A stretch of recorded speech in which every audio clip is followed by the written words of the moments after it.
Assalamualaikum. Salam. Siang Bang. Oh, siang bang. Iki dari LPSK. Oh, Mau dari ketemu Bang Anas. Oh, ada. Ada Bang dipanggil Bang? Iya, iya, siapa? Bang.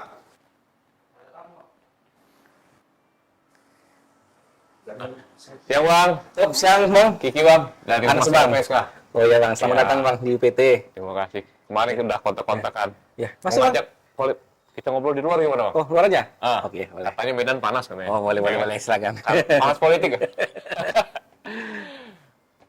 Kami kebetulan lagi ada di Medan Bang. Dan kebetulan juga sejak 20 berapa kemarin itu ada kampanye 16 hari Ya, kampanye hari anti kekerasan perempuan ya. sampai Desember ya, sampai Desember. ya. Nah, sehubungan kami di Medan ya, apa salahnya kita kolaborasi, ngobrol-ngobrol ya, bagaimana penanganan kasus-kasus terhadap perempuan di sini. Mana tahu juga unit P2TP2 sini pernah kerjasama dengan LPSK, Iya, UPT PPA. PT PPA. ya. Nah, kita ngobrol di depan mobilnya bagus Bang. Oh, boleh. Ini mobil Ya kan? perang nih Bang. Mobil perang ini. Bang bisa di sini deh. Oke. Jadi sahabat LPSK, podcast Jalan Panjang Keadilan sedang berada di Kota Medan dan didampingi Bang Anas dari UPT P2TP2 namanya. UPT PPA, Perlindungan Perempuan Anak. UPT PPA, Pemko Medan ya. Pemko Medan, Pemko ya. Medan. Boleh dijelaskan Bang tugas fungsi UPT ini Bang? Jadi UPT PPA atau panjangannya itu adalah UPT Perlindungan Perempuan Anak. Perlindungan perempuan. Itu merupakan UPT yang berada di bawah Dinas Pemberdayaan Perempuan, Perlindungan Anak, dan Pemberdayaan Masyarakat dan Pengalihan Penduduk dan Keluarga Berencana Kota Medan. Yang mana tugas kami adalah melaksanakan tugas operasional terkait penanganan kasus kekerasan perempuan dan anak di Kota Medan, begitu Bang. Kan ada strategi geser nggak itunya nggak? Ada strategi dalam kampanye anti kekerasan terhadap perempuan ini yang menjadi agenda bersama semua stakeholder Betul, yang ya. peduli terhadap hak-hak perempuan. Nah, kalau boleh berbagi cerita nih Pak, strategi apa atau upaya program apa sebenarnya yang tengah dijalankan oleh Pemko Medan melalui UPT PPA ini dalam mencegah, menangani Baik. kekerasan terhadap perempuan. Baik, dinas kita memang untuk UPT memang khusus untuk penanganan kasus dan di bidang perlindungan perempuan, pemenuhan hak khusus anak dan perlindungan khusus anak juga itu lebih ke pencegahan begitu Bang. Untuk pencegahan sendiri kita setiap tahun rutin untuk mengadakan kita sosialisasi ke masyarakat, kemudian juga kita melakukan peningkatan kapasitas pada masyarakat sehingga masyarakat aware atau tahu pedulilah bagaimana dalam rangka mencegah kekerasan terhadap perempuan, juga bagaimana mereka berani untuk melapor ketika ada di lingkungan mereka, apakah di tetangga mereka, di keluarga mereka yang mengalami kekerasan, mereka berani melapor untuk ke UPT-nya begitu. Kalau boleh tahu yang pencegahan itu apa aja tuh bentuk-bentuknya? Atau sosialisasi door to door, apa kolektif Ya, gitu? baik. Untuk sosialisasi sendiri itu kita adakan di berbagai tempat Bang. Misalnya kita turun ke kecamatan, kelurahan, kemudian juga kita ada ke sekolah-sekolah untuk sesuai dengan program-programnya kan. Itu melibatkan juga lembaga-lembaga masyarakat. Misalnya kalau di kelurahan itu ada namanya Karang Taruna, LPM atau lembaga pemberdayaan masyarakatnya, kemudian ibu-ibu PKK juga kita undang, kemudian untuk sekolah-sekolah juga kita turun langsung ke sekolah begitu. Itu reaksi atau respon masyarakat gimana Bang? Ya, selama ini respon masyarakat cukup baik karena banyak masyarakat kita yang sebenarnya belum tahu mengenai ini gitu. Selama ini mereka menganggap kekerasan itu sebuah hal yang biasa, bahkan ada menganggap sebagai aib kan. Jadi mereka takut untuk mana sih saya harus melapor gitu kan. Nah, makanya setelah kita lakukan sosialisasi, peningkatan kapasitas, mereka menjadi tahu begitu bahwasannya setiap kekerasan itu adalah hal-hal yang dilarang yang akan melanggar hak-hak sebagai salah satu bentuk pelanggaran HAM gitu.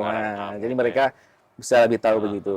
Nah, kalau itu tadi pencegahan. Kalau sudah terjadi, apa yang dilakukan unit PPA? Ketika kekerasan itu terjadi, maka UPT lah tempat untuk mengadunya. Di UPT PPA sendiri kita ada beberapa layanan, Bang. Ada 6 layanan, yaitu pertama ada namanya pengaduan masyarakat. Yaitu layanan masyarakat mengadu ke sini tentang kekerasan yang mereka alami. Kemudian ada penjangkauan korban, karena banyak masyarakat yang mungkin korban ini kurang mampu, Bang. Jadi nggak berani bisa mengadu ke sini. Duit lagi nih. Duit lagi nih katanya kan. Atau ketika kita mendengar berita-berita viral nih, kan sering kan netizen diviralkan. Jadi itu layanan kita adalah jemput bola bang. Kita yang datang langsung ke Lokasi. lokal korbannya begitu. Kemudian ada juga layanan mediasi, mungkin kasus-kasus yang sifatnya tidak begitu berat atau masih bisa kita damaikan, nah itu kita lakukan mediasi. Jadi kita sebagai fasilitator di sini untuk melaksanakan mediasi itu begitu. Kemudian ada perlindungan sementara. Nah, jadi kan kok di EPS kan ada rumah aman namanya. Nah, kalau kita ada namanya perlindungan sementara. Sementara. Oke. Karena sifatnya sementara, memang hanya sesuai dengan SOP dari kementerian itu hanya sampai 14 hari. Setelah itu baru kita rujuk ke lembaga-lembaga lain yang menyediakan layanan itu, termasuk LPSK. Itu namanya kerja bersama. Kerja bersama. Nah, betul bang. Kemudian ada lagi namanya layanan pengelolaan kasus. Seperti bang tadi, tidak mungkin semua UPT mengerjakan bang. Betul, betul. Ketika kita lihat kasus ini butuh kita rujuk. Misalnya, oh ini butuh pendampingan ke polisi, kita rujuk ke polisi. Atau ini kita rujuk ke rumah sakit. Nah, jadi seperti itu bang. Jadi memang semua ini kerja bersama begitu. Kemudian ada pendampingan tadi, ada satu lagi pendampingan korban. Itu kita mendampingi korban dari sisi psikologisnya bisa, kita sediakan psikolog klinisnya apabila si korban mengalami trauma begitu. Kemudian juga untuk pendampingan hukum, kita siapkan tenaga ahli untuk si korban bisa mengetahui apa nih Hak-hak mereka. hak dia gitu Iya, mereka iya. gitu kan bang ya. Juga ada layanan kesehatan itu bisa apakah ketika kita melakukan pelaporan ke polisi ada visumnya itu ada layanan di sini gratis. Kemudian juga Gratis, visum udah gratis. gratis. Oke. Pembinaan. Juga atau perlu layanan kesehatan bang ketika dia mengalami cedera fisik bisa juga kita obati sendiri dengan biaya dari kita begitu. Oke. Ya. Tadi abang udah menceritakan pencegahan, penanganan korban. Nah, bagaimana dengan survivor, penyintas setelah kasus mereka berjalan atau selesai lah? Selesai ya betul. Kan trauma itu masih ada. Ada ya. Terus sebagai korban itu mereka harus melakukan apa? Nah, itu Harus bagaimana bangkit, Bang, ya. program Ya. UPT PPA ini untuk para penyintas, para survivor ini? Betul. Untuk para penyintas sendiri memang dari kementerian pun sudah mulai untuk kepada UPT untuk kita melakukan monitoring terus bang. Bagaimana ketika mungkin kasusnya selesai secara hukum, Betul. cuman dari sisi traumanya masih ada. psikososialnya Ya seperti itulah apa? makanya tugas kita bagaimana untuk melakukan monitoring dan evaluasi terhadap korban itu begitu. Itu rutin dilakukan bang, monitoring. Itu turut dilakukan bagi korban-korban seperti itu bang itu. Juga apalagi untuk tahun kemarin sudah keluar undang-undang TPKS bang ya. Iya. Nah, itu di undang-undang TPKS itu sudah mengamanatkan UPT lebih menguatkan UPT itu bang di pasal-pasal itu bang. Mungkin saat ini masih sekitar 6 layanan yang ditugaskan ke kita di undang-undang. Karena disebut ya bang, UPT PPA Betul, itu ya, betul, ya. undang-undang itu. Di undang betul. TPKS itu bang sampai sekitar 11 atau 10 11 atau 12 layanan seperti salah saya bang itu. Salah satunya ada juga pemberdayaan ekonominya. Betul, Jadi nanti tugas ke depannya UPT semakin berat bang Iya, gitu iya. ya. Tapi dukungan anggaran gimana? Makanya mudah-mudahan dengan dukungan anggaran kita bisa melaksanakan seperti itu bang. Karena kan kekuatan tugas fungsi udah diperkuat melalui undang-undang nih. Betul, ya, Harusnya Bang, itu ya. diikuti dengan dukungan Kita anggaran. ini lagi menunggu peraturan pelaksananya khusus tentang UPT-nya bang. Ya. Nah, bicara anggaran bang, kalau bicara APBD, kita tahu angka kekerasan seksual meningkat. Saat- Meningkat ini kan banyak faktor nih ya. Betul. Mungkin karena kasusnya yang memang banyak atau orang berani melapor nih sekarang sehingga dia meningkat. Nah, penanganan tentu butuh dukungan anggaran. Betul. Pemko Medan komitmen ya dalam untuk kekerasan terhadap perempuan ini seperti apa bang? Alhamdulillah Pemko Medan sangat berkomitmen dari sisi dukungan anggaran bang. Kita memang Medan mendapatkan dana alokasi khusus dari kementerian, istilahnya dana pusat bang ya. Tapi dari Pemko sendiri memang juga memberikan anggaran juga untuk penanganan kasus-kasus itu bang itu. Banyak daerah lain yang ketika dia sudah mendapatkan dana alokasi khusus ini, Daerahnya dana ada ada lagi dihapuskan untuk yang lain gitu kan. Nah, Kalau ini tetap disupport. tetap disupport. Mantap juga Nah, Pak. gitu. Pelaku kita ya. Mantap bang. Mantap Jadi ya. dana pusat tetap ada, dana dari APBD tetap ada juga gitu bang. Oke.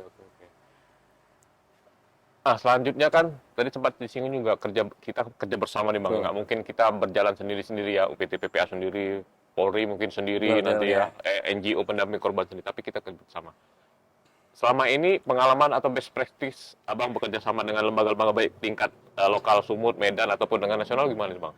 Ya tentu kami selama ini memang itu yang kami lakukan bang. Heeh. Karena kami terus terang kalau sendiri kami lakukan kami tidak akan sanggup. Heeh. Selama ini kami sudah cukup baik berkoordinasi dengan pihak kepolisian. Kepolisian pun banyak meminta bantuan ke kita terkait penanganan psikologis korban, kemudian juga dengan rumah sakit, dengan lembaga masyarakat juga bang banyak bang gitu bang. lembaga masyarakat yang memang concern terhadap perlindungan perempuan dan Perempuan. anak begitu. Termasuk LPSK pun dalam beberapa kasus pun banyak merujuk ke kita terkait penanganan psikologis korban yang ada di Kota Medan begitu. Jadi nggak semua LPSK tangani sendiri. Iya, Walaupun di betul, Jakarta terus ya, kita tapi bagi. mereka melapor ke Jakarta, nggak mungkin LPSK hanya untuk satu orang aja, Iya, enggak. Jadi akhirnya kita share ya. share ke tugas sini itu gitu, ya. itu bisa Oke, kita oke. lakukan Bang. Ada tantangan dalam kerja bersama itu Bang. Kalau yang dirasakan PTPP. Selama ini tidak ada, yang penting kita bisa menjalin komunikasi dengan baik. Mudah-mudahan ditanggapi dengan baik juga Bang. Ya, Gitu. Bang. Karena kadang niat kita baik belum tentu ditanggapi Benar, baik. betul, Ya. ya. Tapi ya karena tugas fungsi kita seperti itu kita berjalan. Ya. Dalam peringatan Hari Anti Kekerasan Terhadap Perempuan tahun ini, kalau UPT PPA ada pesan-pesan sendiri nggak sih Bang? Dan pesan-pesan kita yang pasti kepada masyarakat, khususnya perempuan, ketika kekerasan terjadi pada dirimu, beranilah melapor. Berani Gitu. melapor. Jangan simpan sendiri, Hmm. karena pasti ada yang membantumu begitu. Itu sahabat LPSK, ada pesan-pesan dari teman-teman di UPT PPA Pemko Medan. Jadi bukan aib ya Bang, Bukan aib. kekerasan terhadap perempuan itu bukan aib, laporkan, itu adalah salah satu bentuk pelanggaran HAM. Betul. Semakin cepat dilaporkan, semakin banyak rekan-rekan yang akan membantu. Mudah-mudahan kekerasan terhadap perempuan di Indonesia, termasuk di Kota Medan, semakin berkurang ke depan, dan kita bisa fokus menyelesaikan masalah-masalah bangsa lain ya Bang. Amin, Bang. Banyak bangsa masalah kita. Terima kasih, sahabat Ibu LPSK. Sampai ketemu di podcast Jalan Panjang Keadilan selanjutnya. Wassalamualaikum warahmatullahi wabarakatuh. Gitu. Oke Bang. Iya. Kita sikat-sikat aja ya Bang. Iya.